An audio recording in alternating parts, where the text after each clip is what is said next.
नमस्कार दोस्तों, स्वागत करते हैं आपका अपने यूट्यूब चैनल एडू न्यूज़ पर। अगर आप हमारे चैनल पर नए हैं तो चैनल को सब्सक्राइब करके बेल आइकन को प्रेस कर लीजिएगा, क्योंकि आपको यहाँ पे एजुकेशन से रिलेटेड अपडेट्स सबसे पहले मिल सकें।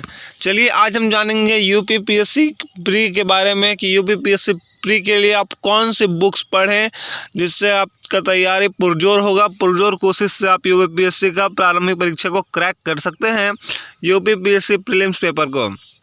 चलिए देख लेते हैं। उत्तर प्रदेश लोक सेवा आयोग हर साल ऊपरी अधीनस्थ परीक्षा आयोजित करेगा। परीक्षा उच्चतम नौकरी पदों के लिए आयोजित की जाती है, जो राज्य में अखिल भारतीय सेवाओं के समान है। यूपीपीएससी ने परीक्षा में कई बदलाव किए हैं, जिसमें परीक्षा पैटर्न भी शामिल है। तो प्रारंभिक परीक्षा में नकारात्मक अंकन की शुरुआत के साथ उम्मीदवारों को अपनी तैयारी को वस्तुनिष्ठ से व्यक्तिपरक अभिविन्यास में स्थानांतरित करना चाहिए। इस साल नेगेटिव मार्किंग की वजह से कट ऑफ गिरने की उम्मीद है। उम्मीदवारों को प्रत्येक विषय में के लिए सावधानी पूर्वक तैयारी करनी होती है, जो केवल अच्छी अध्ययन सामग्री एवं तैयारी पुस्तकों के माध्यम से ही संभव है। तो जान लेते हैं यूपीपीएससी प्रारंभिक परीक्षा में उसका सिलेबस जान लेते हैं किस तरह से। यूपीपीएससी प्रारंभिक परीक्षा में 2 सामान्य अध्ययन के पेपर होते हैं। पेपर 1 में करेंट अफेयर, इतिहास, भूगोल, अर्थव्यवस्था, भारतीय राजनीति, पर्यावरण और पारिस्थितिक अवधारणा और सामान्य विज्ञान जैसे विषय शामिल हैं। और पेपर 2 की बात करें तो पेपर 2 में आपका अंग्रेजी, पारस्परिक कौशल, निर्णय लेने, समझ और सामान्य मानसिक क्षमता जैसे विषय शामिल हैं। आइए जान लेते हैं इतिहास के लिए कौन सा किताब पढ़े वहाँ पे। तो इतिहास के लिए आधुनिक भारत का इतिहास, जो कि बिपिन चंद्रा जी के द्वारा लिखा गया है, उस किताब को पढ़ना है। फिर स्पेक्ट्रम आधुनिक इतिहास को पढ़ना है। उसके बाद स्वतंत्रता के लिए भारत का संघर्ष, बिपिन चंद्रा जी के द्वारा लिखा गया है। और 4th नंबर में भारत का प्राचीन अतीत, आर.एस. शर्मा जी की वजह से लिखा गया है।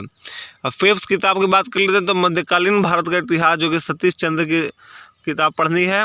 अब बात कर लेते हैं जियोग्राफी, जो कि भूगोल के बारे में कि भूगोल में आपको कौन सा पढ़ना है। तो भूगोल की बात कर लेते हैं तो प्रमाण पत्र भौतिक और मानव भूगोल गोहचेंग लियोंग के द्वारा लिखा गया उस किताब को पढ़ना है। फिर भूगोल एक व्यापक अध्ययन, महेश कुमार बरनवाल जी की पढ़नी है किताब आपको। फिर 7 नंबर की किताब बात करें 8 नंबर की तो भूगोल एनसीईआरटी कक्षा 6 से लेकर कक्षा 12वां तक का भूगोल, जो कि एनसीईआरटी का बुक पढ़ना है आपको। अब 8 नंबर में यहाँ की ऑक्सफोर्ड स्कूल एटलस, जो कि ऑक्सफोर्ड के द्वारा पढ़ना है। आगे देखते हैं यूपीपीएससी परीक्षा पर्यावरण जो कि विषय है उसके लिए कौन सी किताब पढ़ें। तो पर्यावरण अध्ययन के लिए संकट से इलाज तक, राजगोपालन के द्वारा, और पर्यावरण और पारिस्थितिकी पर शंकर आईएएस नोट्स के द्वारा पढ़ सकते हैं। आगे देखते हैं यूपीपीएससी परीक्षा में भारतीय राजनीति के लिए कौन सी किताब पढ़ी जाए। तो भारतीय राजनीति के लिए पढ़नी है आपको लक्ष्मीकांत, जी हाँ, लक्ष्मीकांत की किताब पर पढ़नी है। लक्ष्मीकांत द्वारा भारतीय राजनीति पढ़नी है। फिर भारत का संविधान पढ़ना है। उसके बाद लक्ष्मीकांत द्वारा भारत का शासन पढ़ना है, भारत में शासन। आगे देख लेते हैं भारतीय अर्थव्यवस्था की बात कर लेते हैं। तो भारतीय अर्थव्यवस्था में आपको कौन सी किताब पढ़नी है। तो भारतीय अर्थव्यवस्था में पढ़नी है 14वां नंबर में है रमेश सिंह जी की भारतीय अर्थव्यवस्था, किताब का नाम है।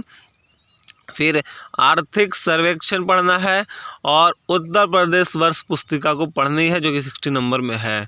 आगे देखते हैं तो यूपीपीएससी परीक्षा में करंट अफेयर्स की बात की जाए तो करंट अफेयर्स कैसे होंगे। तो किसी भी प्रतियोगी परीक्षा में करंट अफेयर्स सेक्शन सबसे महत्वपूर्ण सेक्शन होता है। नियमित रूप से अखबार पढ़ने के लिए साथ साथ कुछ अच्छी मासिक पत्रिकाएं भी पढ़नी चाहिए। समाचार पत्र पढ़ते समय हम छात्रों को ट्रेंडिंग मुद्दों के एक समय रेखा तैयार करने की सलाह देते हैं, जो कि आपको ट्रेंडिंग जो मुद्दे चल रहे हैं उसकी एक समय रेखा को तैयार कर लेने की सलाह है, क्योंकि उससे आगे पूछे जा सकते हैं।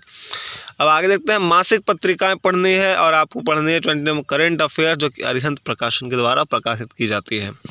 तो कुछ यही किताब थी, 20 किताबें थी, जो कि एक यूपीपीएससी प्रीलिम्स जिससे निकालना क्वालिफाई करना है उन बच्चों को मैं सलाह दूंगा कि ये किताबें जरूर पढ़ें। तो अगर आपको जानकारी अच्छी लगी हो तो चैनल को सब्सक्राइब करके बेल आइकन को प्रेस कर दीजिएगा। मिलते हैं फिर किसी अन्य वीडियो के साथ में, तब तक के लिए जय हिंद।